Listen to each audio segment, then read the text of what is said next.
Yo quiero que te grabes esto te va a empezar a sanar ahora mismo. Dios ve todo. Dios ve todo. Dios ve tu dolor desde que empezó. Como te dije hace un par de domingos, estás en un ambiente controlado, lo creas o no. Dios dijo en Éxodo 3:7, ciertamente yo he visto la opresión que sufre mi pueblo en Egipto. Los he escuchado quejarse de sus capataces. Conozco sus penurias. Yo creo que Moisés estalló en llanto cuando oyó estas palabras. Porque el Creador estaba conmovido. Dijo, yo he visto, yo los he oído llorar. Y yo quiero que tomes esa palabra logos y la hagas un rema, una palabra puntual para ti. Dios me ha visto llorar por las noches. Dios me ha visto que no puedo dormir. Desde que empezó, Él está observando. Él lo vio. ¿Lo crees de verdad? Él lo vio. Lo ve. Sabe que algo te agobia. Y no sé qué sea, una larga enfermedad, una quiebra, un sufrimiento en la familia, confusión en cuanto a tu carrera, depresión inexplicable, una terrible pérdida, una ruptura. Yo quiero que hagas una pausa por un momento y oigas estas palabras que el Creador susurra a tu oído. No te angusties. Yo he visto tu corazón. Yo he visto tu corazón partido. Te he oído por las noches. Te he visto cuando te tiras a orar y no sabes qué decirme. Pero confía en mí. Yo sé lo que estás pasando y te doy mi palabra que me importas.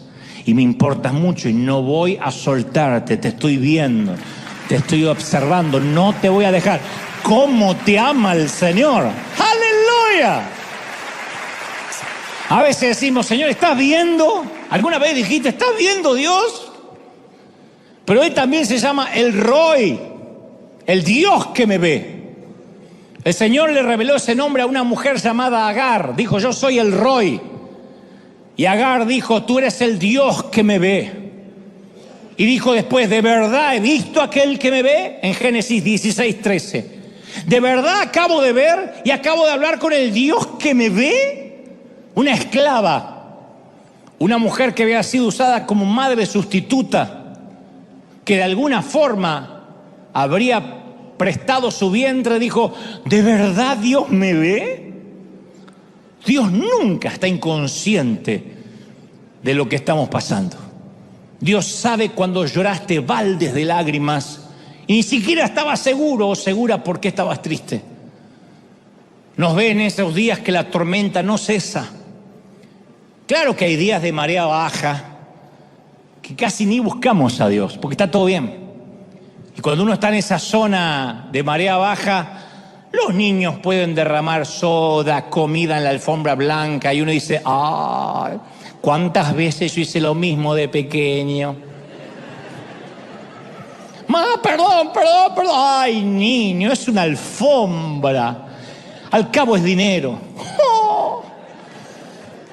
Por eso los que son sabios aprenden a atesorar los días de marea baja como regalos que llegan de tanto en tanto. Debo ser el único predicador en el mundo que dirá lo que voy a decir ahora. La vida no son claros con algunas junglas de tanto en tanto. La vida es una jungla con algunos claros de tanto en tanto que hay que saber aprovechar. Aprovecha mientras tus chicos sean chiquitos, aprovéchalos cuando son adolescentes, aprovecha los años altos. Hay momentos que no van a regresar. La vida son batallas, según lo que dijo el Señor, todo el tiempo con algunas treguas, unos momentos para meterte en la trinchera y en medio del barro, de las granadas enemigas que explotan alrededor, tratar de comer una barra de chocolate, tomar aliento para continuar la guerra. Eso es la vida. Yo sé que acá no hay muchos amén ni mucha gente empoderada, pero es la vida. Sin embargo, uno de los peligros de la marea baja, de esos momentos de oasis, es que podemos comenzar a pensar que nos lo hemos ganado. Que esos días de sol son un reflejo de nuestra sana doctrina, de nuestra madurez espiritual. Yo tengo esta familia perfecta porque yo oro. Yo tengo un trabajo ideal porque yo tengo una doctrina verdadera. Y ahí podemos empezar a juzgar a aquellos que no están viviendo mareas bajas. Juzgamos a los que viven días de tormenta. Por eso los que viven días de tormenta no quieren hablar. Porque cuando nosotros tenemos un momentito de tranquilidad, empezamos a juzgar a la familia que tiene problemas, a la familia cristiana que tiene problemas con los hijos. Pero fíjate, esos padres cristianos, si fueran verdaderos cristianos, el hijo no andaría haciendo esas babosadas. Fíjate lo que es la hija, parece una loca. No parece una hija de cristiano. Es Lady Gaga. Y cuando eso pasa, estamos criticando porque nos sentimos con la autoridad para hacerlo. Fíjate aquel matrimonio que está en crisis, ¿cómo puede ser que no tengan a Dios? ¿Cómo aquel puede vivir enfermo los años que viene a la iglesia y siempre enfermo? Y entonces nuestra vida espiritual, la nuestra, se empieza a volver rutina.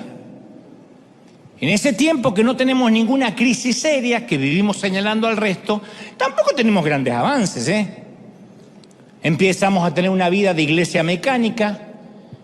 Entonces cuando llegan los primeros problemas nos sorprende, porque nuestra respuesta es preocuparnos en lugar de confiar y orar. O sea, la fe en Dios no es un seguro contra tragedias. Pero la gente de la iglesia, que aquí entran las segundas opiniones, no ayudamos, porque no entienden la mayoría, ni les enseñaron a entenderlo. Entonces cuando estás triste no quieres contarlo porque lo primero que te dicen es que te pongas a orar, o que te pongas a cantar o a reprender, que está bien, tenemos que orar. Pero a veces te dicen, no, tienes que reprender, tienes que decir y repetir tal oración, tienes que bañarte y leer la Biblia. Pero nadie va a convencerte que te van a dejar de doler los golpes, menos cuando estás en medio de una paliza. Solo quieres una tregua, que los golpes cesen. El tema es que no somos impermeables a los prejuicios de los demás cristianos y no deja de afectarnos esa mirada ajena cuando estamos pasando por algún periodo depresivo.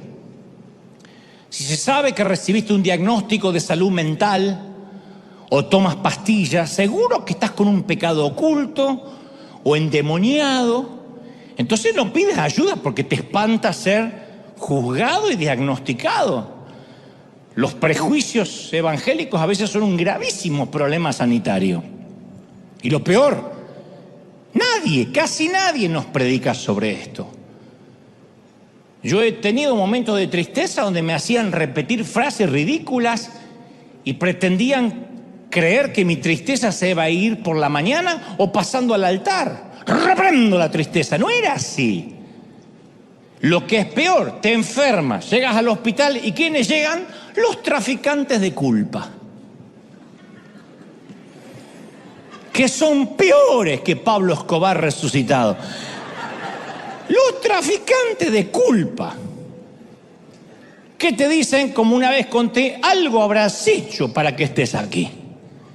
Capaz que por algún pecado que no confesaste. O te acusan, no habrás orado lo suficiente. O te dicen la frase tan dolorosa, te está faltando fe. Y lo peor es cuando te lo dice un pastor. Esto te está pasando por haber salido de mi cobertura.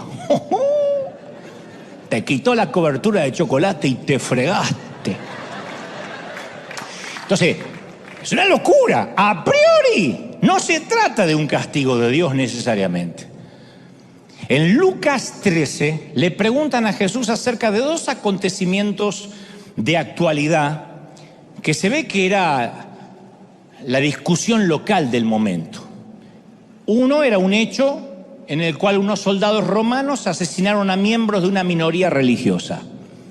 El otro hecho fue un accidente que se desplomó una torre en los tiempos de Jesús y se desplomó y mató 18 personas.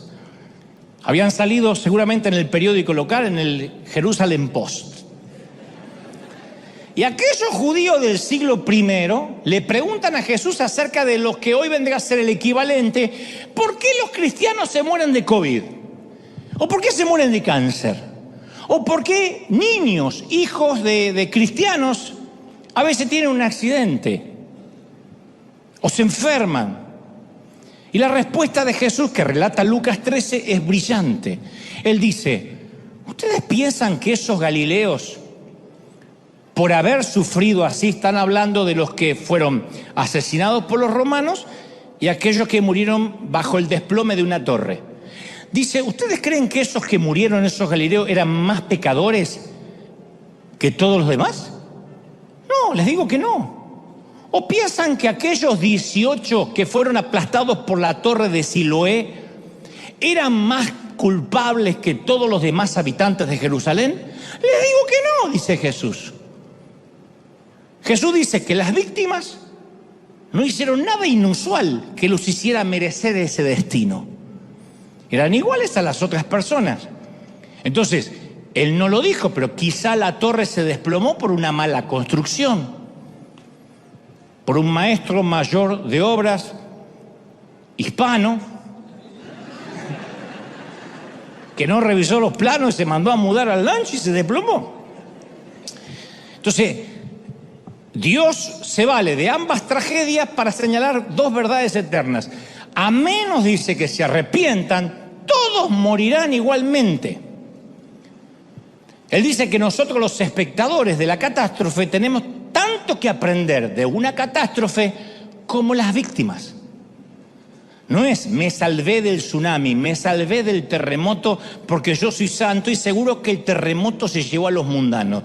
Una tragedia debe alertarnos que estemos preparados para el caso que seamos las próximas víctimas de un derrumbe de una torre, de un acto de terrorismo, de un infarto, de un virus o de un resfrío mal curado.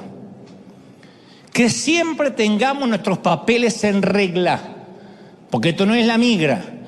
No hay una redada de vez en cuando, hay una sola redada final y te vas para abajo o te vas para arriba. Entonces Dios dice, todos deben estar preparados. Se te puede desplomar una torre, puedes tener un accidente de tránsito, puede finalmente pasar por aquí la falla de San Andrés, pero que pase por la vereda y no por acá. La catástrofe nos recuerda la brevedad de la vida. Yo he estado con cristianos que estando enfermos se preguntan, ¿qué es lo que el Señor está tratando de enseñarme? Dicen, ¿cómo tengo más fe para sanarme y salir de aquí? Otros suplican, ¿qué tengo que hacer para que Dios me sane? Cuando duele, no podemos dejar de preguntarnos qué es lo que Dios está tratando de decirte mediante una simple faringitis o la muerte repentina de un ser amado. Porque el dolor y el sufrimiento son parte integral de nuestro planeta. Y los cristianos no estamos exentos. ¿Se acuerdan? En el mundo tendréis ¿qué? Aflicción. Él nunca nos prometió un seguro contra enfermedades, tragedias. A veces sabemos que nos enfermamos porque, también está eso, poco ejercicio. Toda una vida con mala dieta, comiendo carbohidratos, grasa, fritura. Y te vas al cielo disparado como flatulencia de buzo. O a veces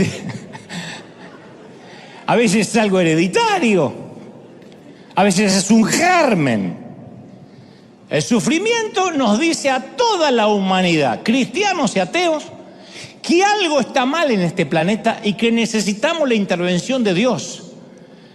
Pero es peligroso y ni siquiera es bíblico que te tortures tratando de encontrar el mensaje de Dios en tu dolor.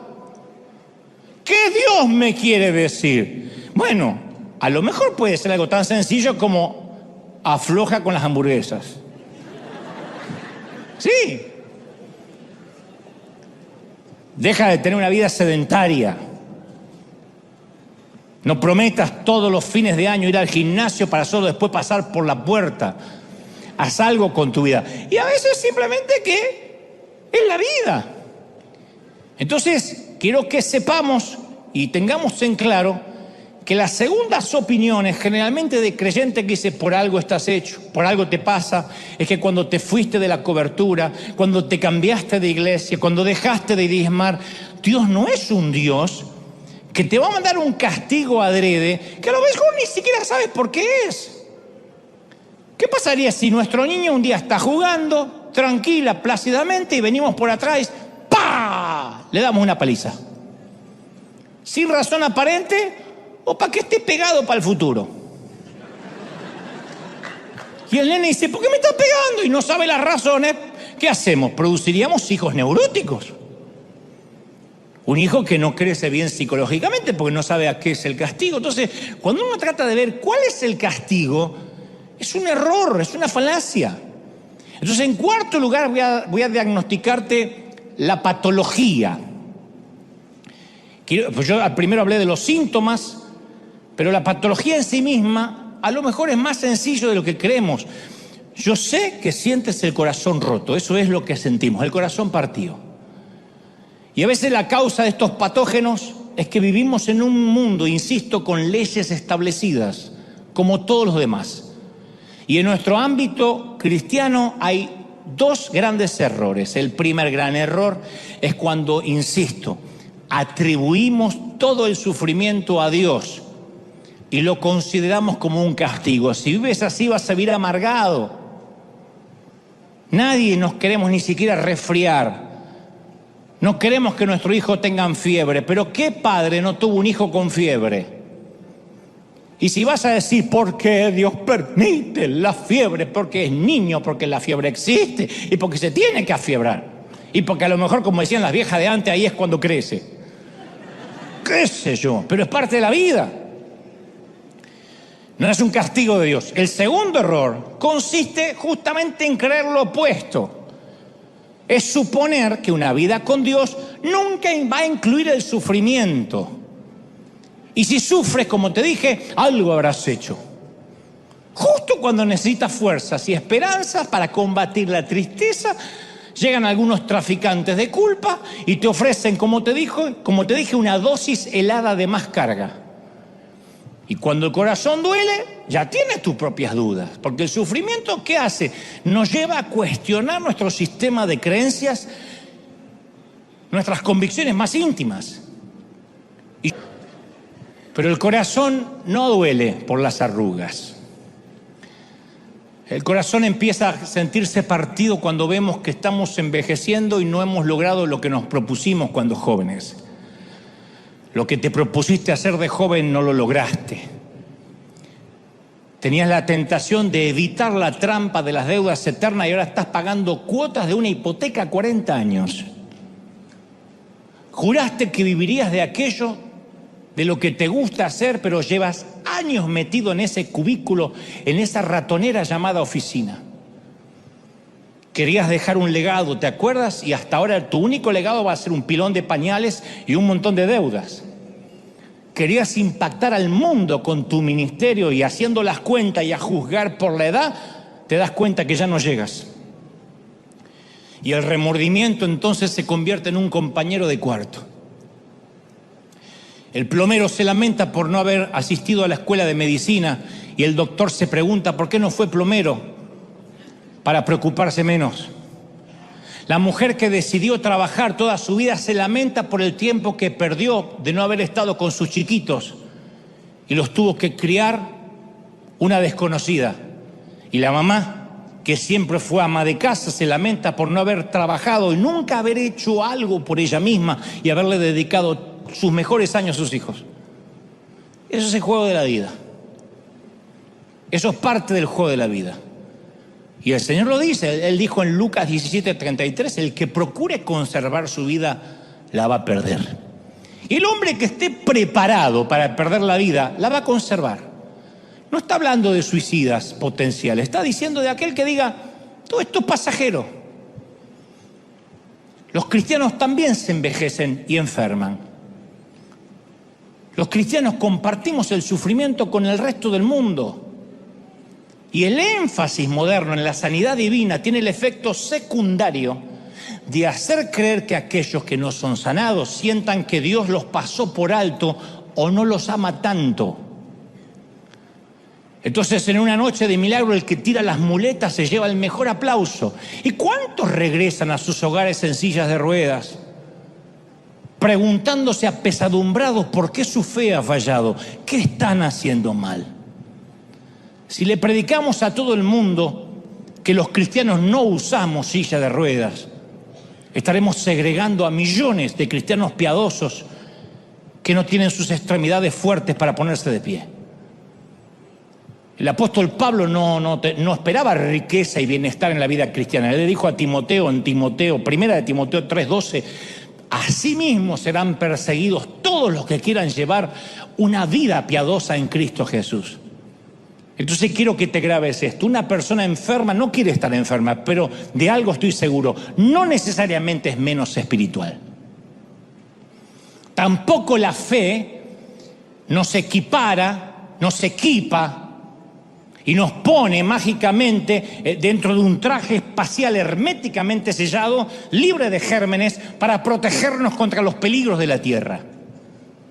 Porque eso nos impediría identificarnos con el mundo. ¿Cómo vamos a predicarle al mundo si nosotros no tenemos dolor ni sufrimos nada? Nuestros hijos son perfectos, nuestros cónyuges son perfectos, tenemos los matrimonios ideales, tenemos las mejores hipotecas, los mejores créditos, así cualquiera predica.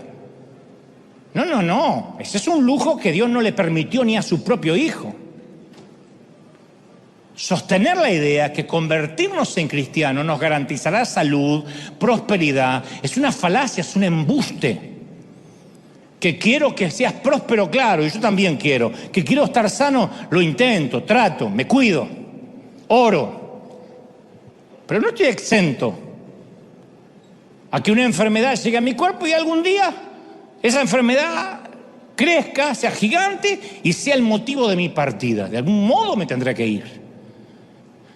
Y en quinto y último lugar, en los últimos minutos, quiero recetarte la terapia.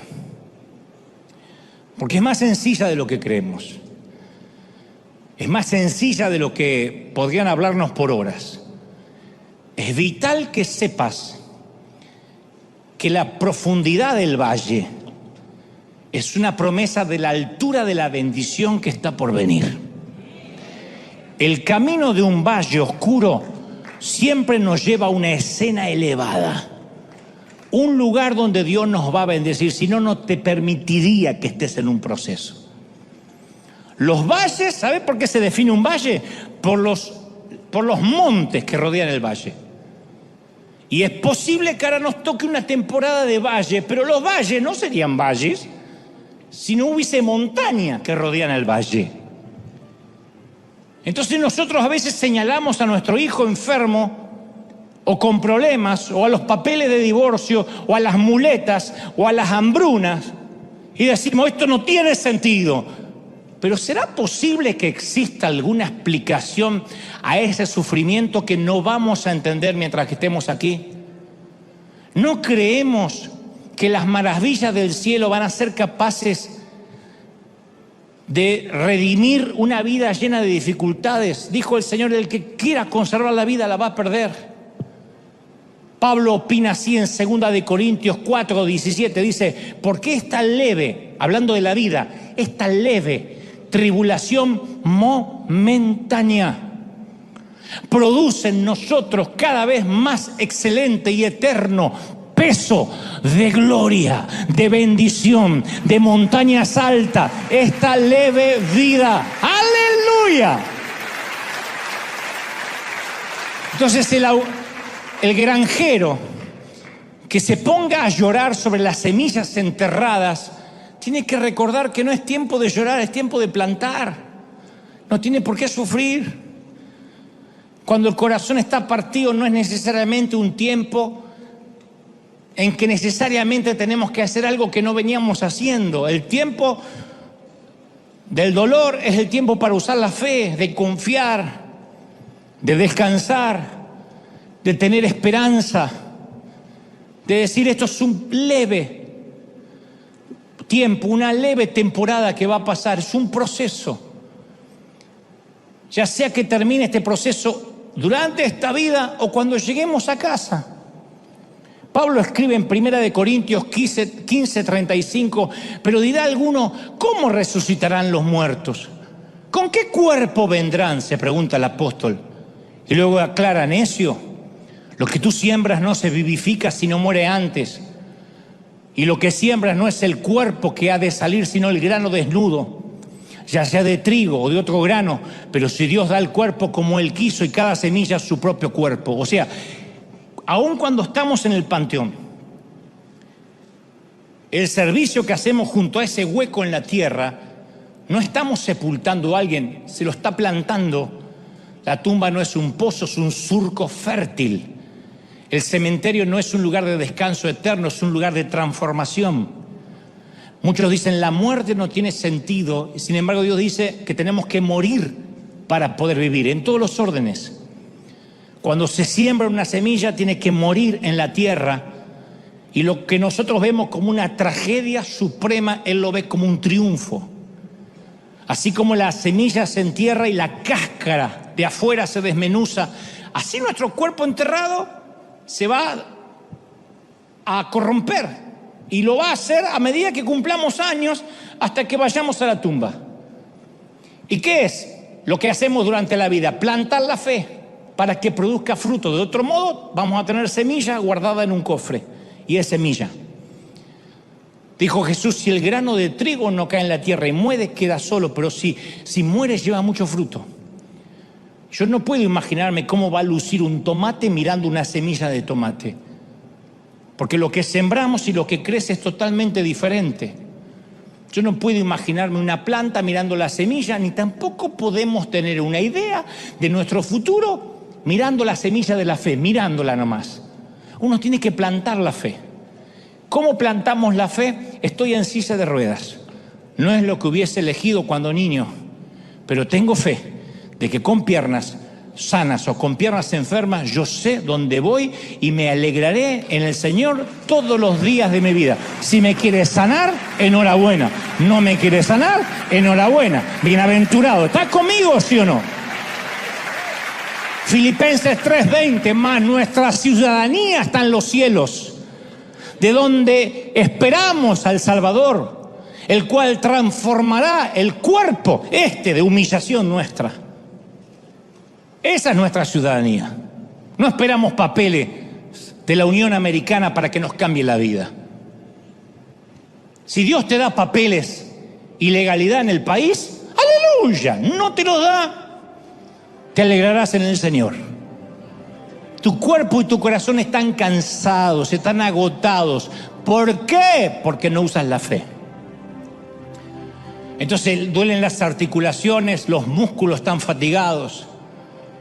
Ahora entiendes por qué Pablo describe el cuerpo como una habitación. Él dijo en 2 Corintios 5:2, él dijo, gemimos dentro de nuestra habitación.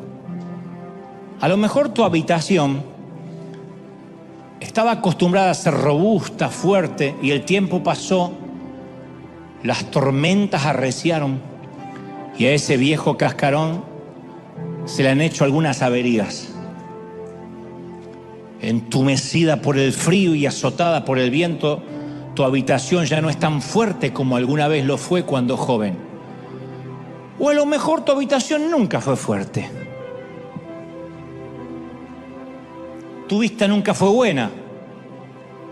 Tu oído nunca fue muy claro. Tu corazón nunca fue muy resistente. Capaz que toda tu vida fuiste muy sensible y la mayoría de las cosas que a los demás ni le afectan, a ti te liquidan.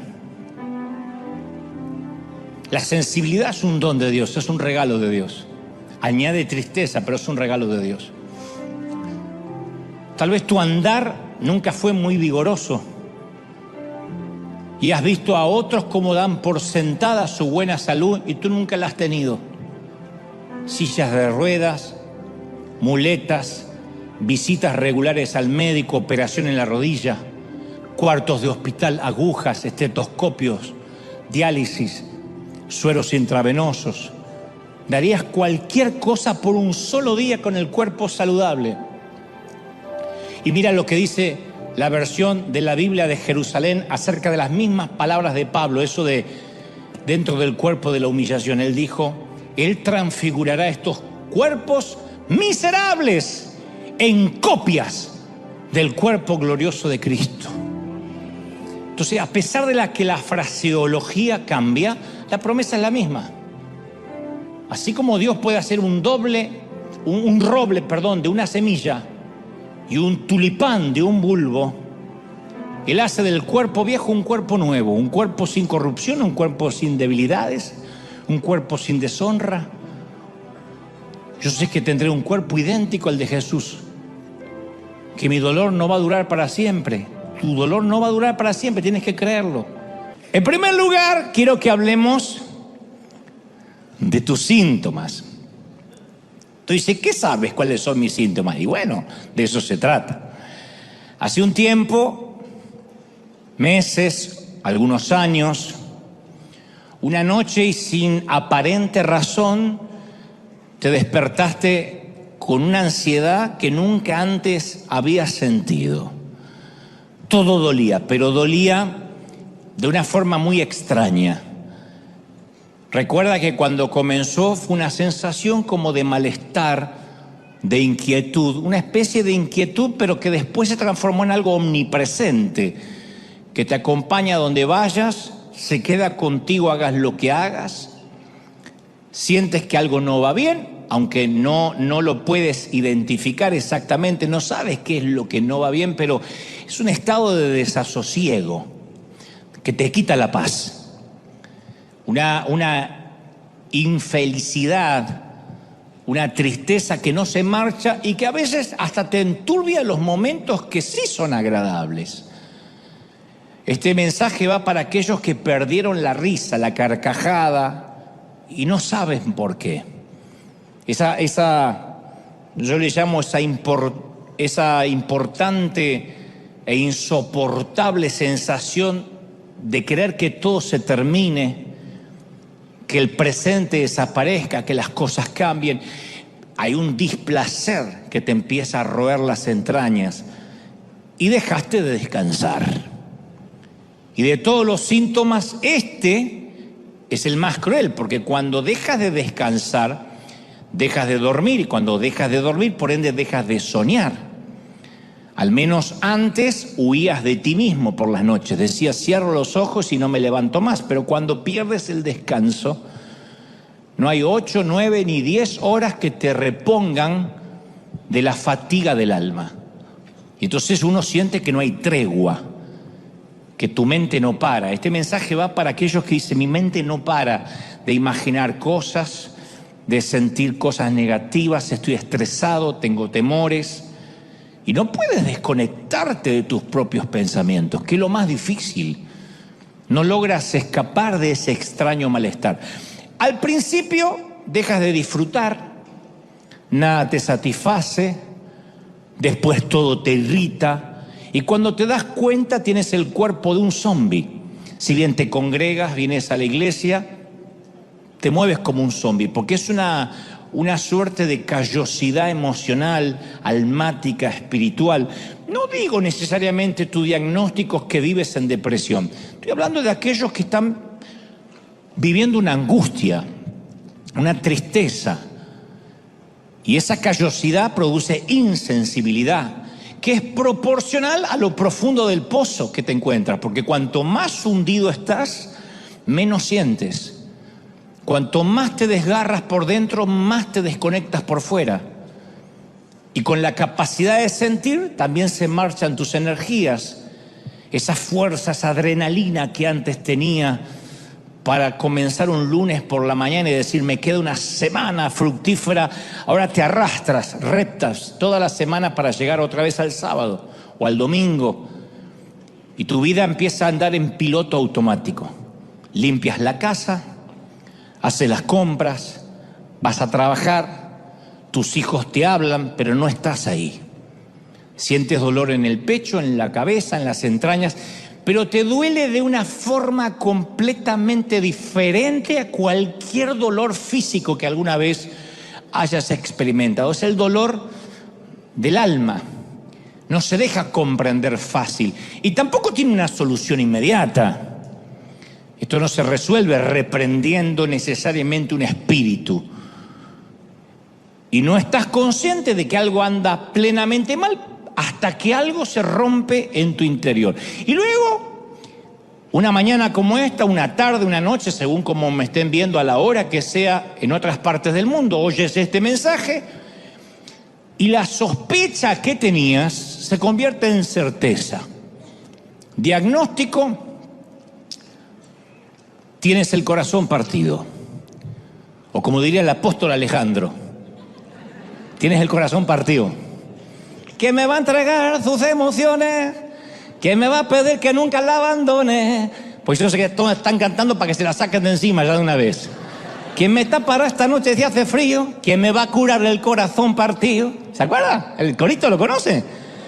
¿Quién llenará de primaveras este enero y bajará la luna para que juguemos? Pero no es una canción romántica esto, ni es una metáfora de los años 90. Estoy hablando de que de verdad estamos rotos por dentro algunos y a veces no tenemos la menor idea de cómo repararnos. No tienes la menor idea de cómo repararte porque te niegas a pensar que tienes una enfermedad y te avergüenza contarle lo que te pasa a otros cristianos, que esto es lo peor.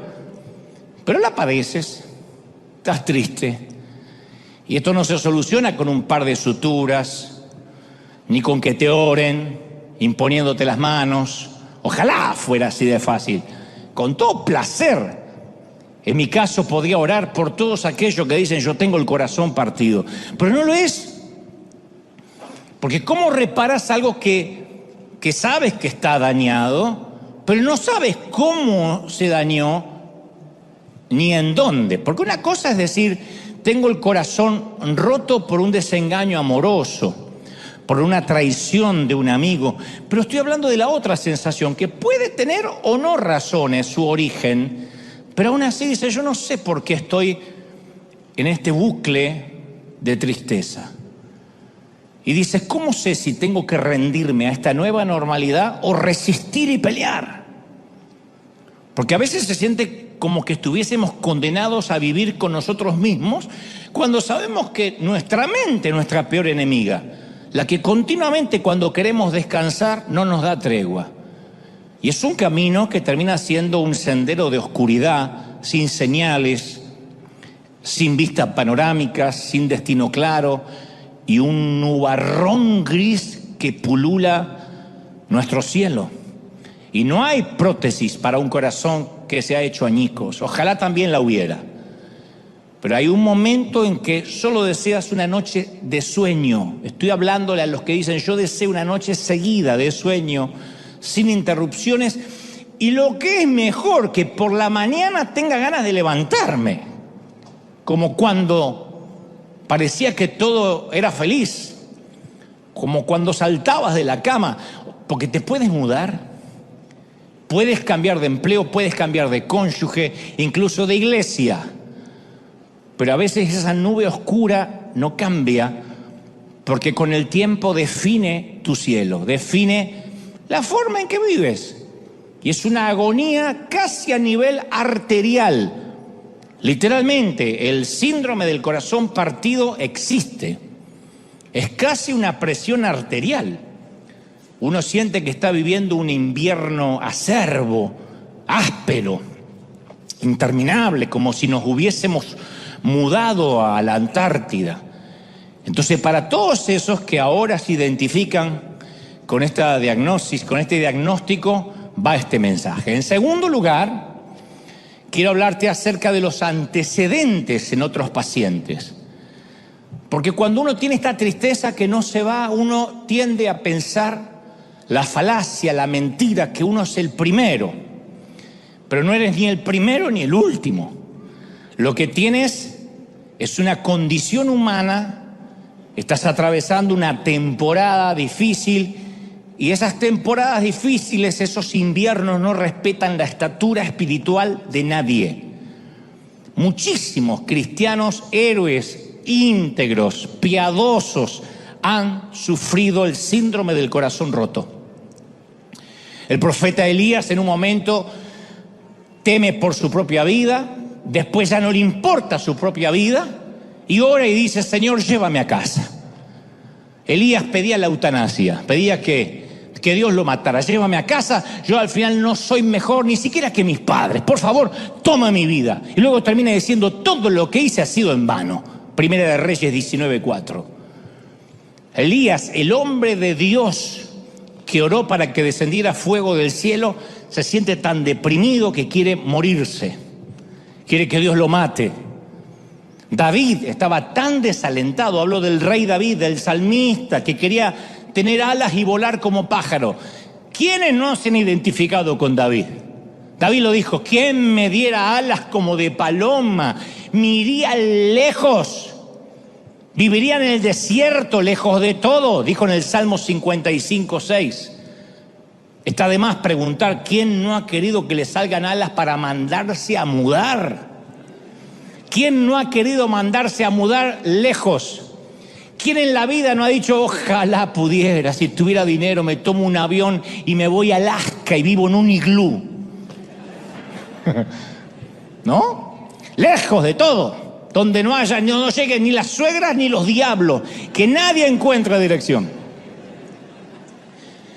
Y en el Salmo 38:6 ya David no tiene respuestas y entonces solo suspira.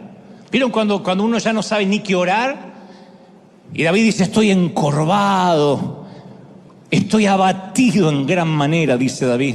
Me siento débil, deshecho, mi corazón clama angustiado. Señor, mi suspiro sé que no te es oculto. Cuando suspiro y me duele, sé que lo oyes. Y luego termina diciendo: soy como un hombre que no tiene respuestas para nada. Este es David, un hombre conforme el corazón de Dios, que vivió lo que a lo mejor estás viviendo durante esta semana. La misma tristeza, el mismo dolor, el mismo desasosiego. Yo conocí a un pastor que sufría de depresión neurótica. No picos de depresión, sino depresión neurótica. Y dejó de predicar porque él decía que no se sentía calificado para predicar a nadie. Yo le discutía, decía: eso no está bien. Él dejó de predicar. Pero gracias a la ayuda de psiquiatras y profesionales logró salir adelante. Pero él dice que hasta el día de hoy no puede bajar la guardia. Dice, él suele decir: yo tomo un medicamento que me limpia la basura que por las noches se me acumula en los canales de mi cerebro y me da la posibilidad de un nuevo comienzo, de una nueva gracia cada mañana. Pero por ahora me toca tragar la píldora agradeciendo a Dios. Tuvo que ir a buscar ayuda profesional, porque a veces pensamos que un medicamento, que la quimioterapia, que la diálisis, que la insulina, que los antidepresivos, que las pastillas para el colesterol son una señal de una fe débil en Dios. A veces nos juzgamos y decimos: no me digas que dependés de la insulina o de la pastilla para la diabetes. Pero esas cosas no son un sustituto de Dios. Porque también están los doctores a los que Dios les da la sabiduría para que hacen la sinapsis y estudian los neurotransmisores cerebrales para que funcionen bien. Yo leía que a veces se originan alteraciones en las sales químicas del cerebro. Eso es parte de la humanidad. Tengo un amigo predicador también que una vez me contó, dice: todo se trata de sales que a veces, según cómo nos sacudimos, se nos mezclan. Pobre Nando, cuando canta acá se le debe mezclar todas las sales. Pero a veces, fuera de toda broma, cuando esas sales se mezclan, esas sales químicas, a las personas caen en depresión y el cerebro se inflama, merma el tamaño del hipocampo y afecta las emociones y produce altos niveles de estrés, de miedo. Esas sales que se mezclan liberan moléculas proinflamatorias que dañan nuestra manera de pensar, nuestra manera de razonar, de decidir. Hay gente que no puede decidir o decide mal porque empieza a escasear la serotonina, que es el neurotransmisor que produce el bienestar. y afecta la dopamina, que es lo que nos da la felicidad, que es un químico que nos regaló Dios, y termina afectando la melatonina, que se relaciona con el estado de ánimo, la emoción, el ciclo onírico del sueño. Entonces no dormimos, no estamos felices. Por eso insisto, tal vez a veces para algunos la debilidad sea el rehusar la ayuda que Dios te está ofreciendo. Yo no descarto el poder de Dios y hablaré de eso en instantes, solo que digo que hay gente que necesita una ayuda porque realmente le está afectando físicamente. Yo conocí a muchos cristianos orgullosos, decir, yo jamás en mi vida pisé un hospital. Y cuando van a uno, van en ambulancia, en medio de un infarto agudo de miocardio, ya llega medio muerto, cuando pisa el hospital lo estrenan y de ahí no salen más. Entonces, la debilidad a veces puede ser el orgullo de no querer ser diagnosticados, de no querer ser ayudados, tratados. Hasta los pastores, los líderes necesitamos ayuda. Porque en esta generación se espera que los pastores sean todos accesibles, humildes, perfectos, íntegros. Y si un pastor no está a la altura de las expectativas, se lo critica con ferocidad, se lo liquida públicamente en la plaza pública de las redes. Y posiblemente nunca te vas a dar cuenta de lo que vive un líder, un pastor en privado. Oren por sus pastores en donde quiera que me estén viendo, mirando, oren por sus líderes, oren por sus ministros, respáldenlos, ayúdenlos, no los critiquen, no murmuren, respáldenlos, sostengan a los hombres y mujeres de Dios. Porque a ver, aun cuando no seas un pastor o no seas un líder, cada cristiano tiene un llamado. Cada cristiano tiene un propósito. Y el enemigo tiene la enmienda de interrumpir ese llamado y ese propósito. El enemigo tiene la intención de frenar el impacto de lo que Dios quiere hacer a través de nosotros, para que creamos que Dios nos abandonó. Pero los conflictos internos y el corazón partido son una confirmación de que eres llamado. Quiero que esto te lo grabes en tu corazón. Que te duela el corazón a veces, que a veces estés triste, es una confirmación que hay un propósito, porque el enemigo solo pelea con los que significan una amenaza. Él no pierde tiempo con los que no tienen propósito. ¿Estamos de acuerdo? Hay propósito. Como suelo decir, si tú no tienes un choque frontal con el diablo de tanto en tanto, es que se debe a que vas en la misma dirección que él. Uno tiene que chocar. Si uno no choca es porque él está contento contigo y dice, no, este no lo molesto de los míos. Pero si chocas contra él y de repente viene una tristeza que te embarga, no es que estás endemoniado, no es que te agarró un espíritu, significa que estás en buena compañía con Elías, con Moisés, con David y con tantos que en un momento se sintieron que no iban a poder alcanzar su propósito. Entonces el diagnóstico es una tristeza aguda que parece que no se va, un dolor en el corazón, una sensación de zozobra. Luego te hice ver o vimos juntos de que muchos pasaron por lo mismo y están pasando por lo mismo. Algunos simulan más que otros, pero la mayoría tiene o tuvo esas temporadas de tristeza. Porque hemos creído como que si alguien se deprime o está triste es porque no tiene fe, porque no ama a Dios. No, simplemente que son temporadas que tienen que pasar. Salomón dividió la vida en 28 tiempos, 28 temporadas que no son las únicas. Pero entre esas temporadas está el tiempo de llorar, el tiempo de recoger cosecha y el tiempo de no recoger nada. Es parte de la vida. Entonces, en tercer lugar, yo quiero hablarte de las segundas opiniones. Porque yo sé que cuando alguien te da un diagnóstico, dice, me gustaría consultar segundas opiniones. Que es como otros ven la temporada que estás viviendo. ¿Y por qué viene a cuento una segunda opinión? Porque es muy común que cuando estamos atravesando este tipo de patología, aparezcan los chamanes caseros. a decirnos qué debemos tomar, qué debemos hacer y cómo autocurarnos. Y cuando uno tiene ese desorden de déficit espiritual, cuando uno deja de orar, deja de buscar a Dios y cree que en modo automático va a seguir siendo hijo de Dios, Dios tiene que irrumpir y tiene que decir: tengo en tu contra, como le dijo a Éfeso, que has abandonado tu primer amor. Tengo en tu contra que ya no estás enamorado de mí como antes. Ya no me lo vienes a decir. Tengo en tu contra que te acostumbraste. Entonces, ¿por qué Dios no nos da marea baja los 7 días de la semana, los 365 días del año? Porque Dios quiere enseñarnos que en esas temporadas de tormenta y de angustia son las oportunidades para que crezcamos, para que dependamos de Dios. El no saber qué va a pasar no significa que estemos condenados de por vida a la ansiedad.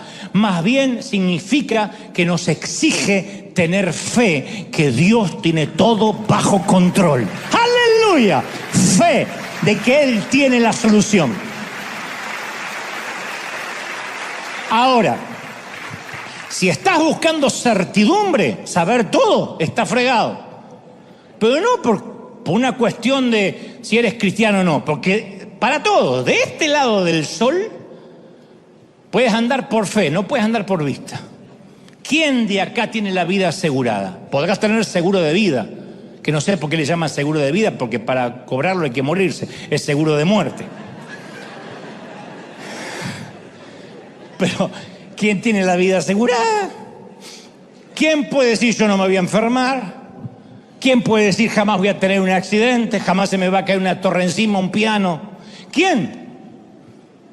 Pero todos queremos ser capaces de predecir. Por eso se llenan las iglesias donde los predicadores dicen: te voy a empoderar y vas a ser un campeón y te va a ir siempre bien y lo que toques será de bendición. Porque la gente quiere usar la Biblia como horóscopo. ¿Qué horóscopo? Los que escriben horóscopos son unos timadores todos. Pero ¿qué horóscopo te va a decir? Sagitario, hoy te vas a quebrar una pierna. Ninguno. Hoy encontrarás al amor de tu vida. Cáncer, sal con fe, que encontrarás algo en el camino. Y por ahí pisas una defecación de perro. Eso es lo que encontraste en el camino. Pero deseamos tener el control. Y por eso la mayoría de los cristianos nos hemos inclinado a creer que la vida con Dios no incluye sufrimiento, incluye control. Por eso decimos: ¿cómo puede ser que estoy sufriendo si yo nunca dejé de diezmar? Si yo no entiendo, dice la gente. Porque la mayoría creemos que tenemos un acuerdo contractual con Dios. Algo como: prometo ser un buen cristiano, una persona decente, y a cambio Dios va a salvar a mi hijo, va a sanar a mi esposa, va a cuidar de mi trabajo. Pero cuando Dios no satisface nuestras expectativas, quedamos girando en un torbellino de preguntas, de perplejidad, de dubitación. Incluso cuando las cosas van mal, algunos se olvidan cuando las cosas le fueron bien. Yo me acuerdo de las palabras de José al faraón cuando dice: después llegarán 7 años de hambre tan intensa que hará olvidar a todos de la prosperidad de Egipto. El hambre destruirá la tierra, faraón. La hambruna será tan grave que borrará el recuerdo de los años buenos. Que le pase a una nación está bien, tiene sentido. Que le pase a un hijo de Dios que se olvide todo lo bueno que Dios le dio por una temporada de invierno, es una ridiculez.